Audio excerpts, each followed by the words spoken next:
Hello दोस्तों, आप सभी के प्रति स्वागत है एक बार यूनिक मेडिकेशन में। आज की इस वीडियो में बात करेंगे बेसिक मेडिकल नॉलेज के बारे में, यानी कि ह्यूमन बॉडी में ब्लड प्रेशर कितना होता है, oxygen level, body temperature, heart rate, pulse rate कितनी होनी चाहिए, blood sugar, haemoglobin, respiration rate normal कितनी होनी चाहिए। इस वीडियो में इसी के बारे में बात करेंगे, इसलिए इस वीडियो को बिना स्किप किए पूरा जरूर देखें। अगर चैनल पर है तो चैनल को सब्सक्राइब करना ना भूलें। ब्लड प्रेशर से स्टार्ट करते हैं। अगर बात करें ब्लड प्रेशर क्या होता है, ब्लड प्रेशर ब्लड वेसल्स रक्त वाहिनियों में बहते ब्लड द्वारा वेसल्स की दीवारों या वाल पर डाले गए दबाव को ही ब्लड प्रेशर कहते हैं। ब्लड प्रेशर को स्फैग्मोनोमीटर से मापा जाता है। तो फ्रेंड्स, ब्लड प्रेशर दो प्रकार का होता है, systolic blood pressure, diastolic blood pressure. Systolic blood pressure ऊपर का ब्लड प्रेशर होता है, डायस्टोलिक ब्लड प्रेशर नीचे का ब्लड प्रेशर होता है। तो फ्रेंड्स, आप सबको ब्लड प्रेशर के बारे में समझ में आ गया है ब्लड प्रेशर क्या होता है। तो हम आगे बात करते हैं, न्यूली बॉर्न बेबी का ब्लड प्रेशर कितना होना चाहिए। न्यूली बॉर्न बेबी का ब्लड प्रेशर 95-55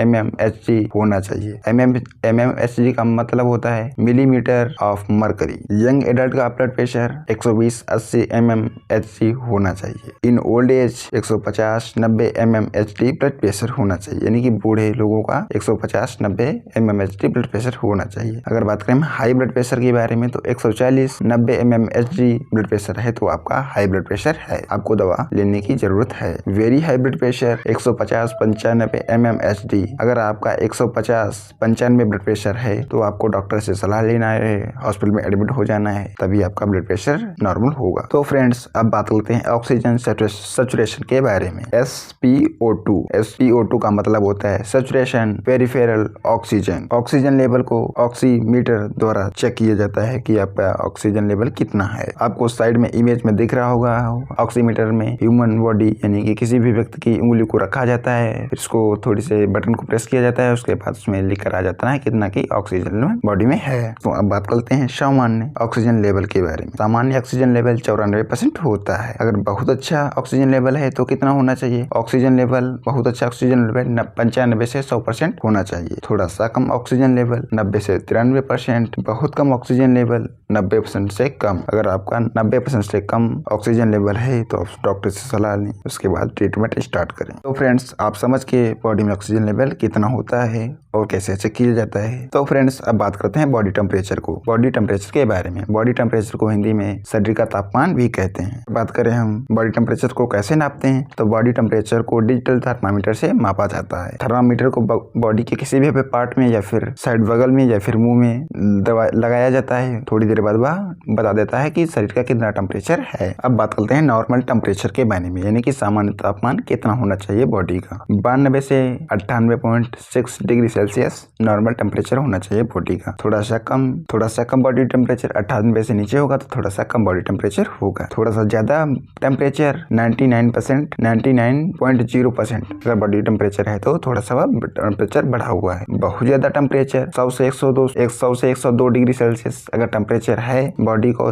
तो आपको फीवर है, आपको दवा लेने की आवश्यकता है। तो आप दवा लें, डॉक्टर से सलाह लेकर दवा लें, उसके बाद अपना फीवर कम करें, टेम्परेचर नॉर्मल करें। हार्ट रेट या फिर पल्स रेट। हार्ट रेट या पल्स रेट को हृदयगत या फिर पल्स रेट हिंदी में कहते हैं। तो दोस्तों, अगर बात करें हम हार्ट रेट पल्स रेट होता क्या है, तो हार्ट रेट या फिर पल्स रेट आपके दिल की प्रति मिनट धड़कन की संख्या को हार्ट रेट कहते हैं। जितनी बार आपका दिल धड़केगा उसी की संख्या को हार्ट रेट कहते हैं। अगर बात करें हम नॉर्मल यानी कि सामान्य पल्स रेट की, तो 72 प्रति मिनट, एक मिनट में हमारा दिल 72 बार धड़कता है, इसी की संख्या को 72 होती है। अगर बात करें थोड़ी सी कम ब्लड प्रेशर यानी हार्ट रेट या फिर पल्स रेट की, तो 60 से 80 प्रति मिनट, एक मिनट से 60 से 80 बार अगर दिल धड़क रहा है तो नॉर्मल नहीं, थोड़ा सा कम पल्स रेट होगी। बढ़ा हुआ पल्स रेट 90 से 120 प्रति मिनट। अगर एक मिनट में आपका हार्ट 90 से 120 बार धड़क रहा है तो आपका बढ़ा हुआ पल्स रेट है, तो आपको दवा लेने की आवश्यकता है, डॉक्टर से सलाह लें, दवा लें। तो दोस्तों, अब बात कर लेते हैं ब्लड शुगर के बारे में। ब्लड शुगर होता क्या है इसके बारे में बात कर लेते हैं। ब्लड में शुगर की मात्रा को ही ब्लड शुगर कहते हैं। अगर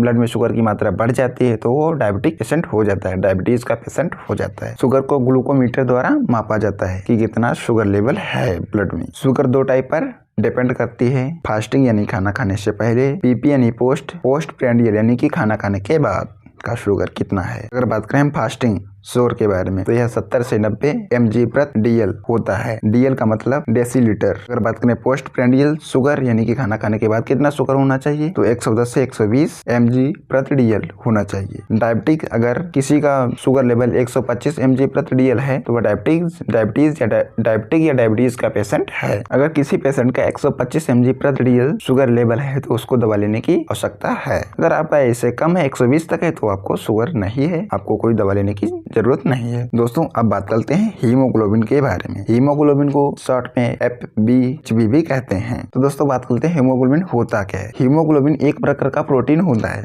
जो RBC यानी कि रेड ब्लड सेल्स में पाया जाता है। हीमोग्लोबिन एक प्रकार का प्रोटीन होती है जो RBC यानी कि रेड ब्लड सेल्स में पाई जाती है। हीमोग्लोबिन कम होने के कारण हमारे शरीर में बहुत सी बीमारियां हो सकती हैं, इसलिए हीमोग्लोबिन हमारे शरीर के लिए बहुत इम्पोर्टेंट होता है। अगर हम हीमोग्लोबिन नॉर्मल वैल्यू की, तो मेल में 13.5 से 17.5 mg प्रति DL होता है। अगर बात करें फीमेल की यानी कि महिलाओं की, तो 12.1 से 15.1 mg प्रति DL होता है, यथा नॉर्मल हीमोग्लोबिन ह्यूमन बॉडी का। तो दोस्तों अब बात करते हैं रेस्पिरेशन रेट के बारे में। रेस्पिरेशन रेट को हिंदी में श्वसन दर भी कहते हैं। रेस्पिरेशन रेट होता क्या है? हम लोग जितनी बार 1 मिनट में जितनी बार सांस लेते हैं उसी रेट को रेस्पिरेशन रेट कहा जाता है। जितनी बार हम सांस ले रहे हैं उसी रेट को रेस्पिरेशन रेट कहा जाता है। अगर बात करें हम नॉर्मल रेस्पिरेशन की, तो 12 से 16 ब्रीथ पर मिनट। 1 मिनट में हम 12 से 16 बार सांस लेते हैं। अगर बात करें इन्फेंट बेबी के, तो 1 से 3 मंथ के जो इन्फेंट बेबी होते हो तो 44 ब्रीथ पर मिनट। 1 मिनट में नॉर्मल 44 बार सांस लेते हैं, इससे कम ज्यादा भी हो सकता है। एडल्ट लोग 12 से 16 बार सांस लेते हैं। इन्फेंट बेबी 44 बार 1 मिनट में सांस लेते हैं। इसी को रेस्पिरेशन रेट कहते हैं। वीडियो को यहीं पर समाप्त करते हैं। अगर वीडियो अच्छी लगी तो वीडियो को लाइक करें, चैनल पर नए हैं तो चैनल को सब्सक्राइब करना भूलें। दोस्तों बाय बाय, टेक केयर। अब मिलेंगे दूसरी वीडियो में, तब तक के लिए बाय बाय, टेक केयर।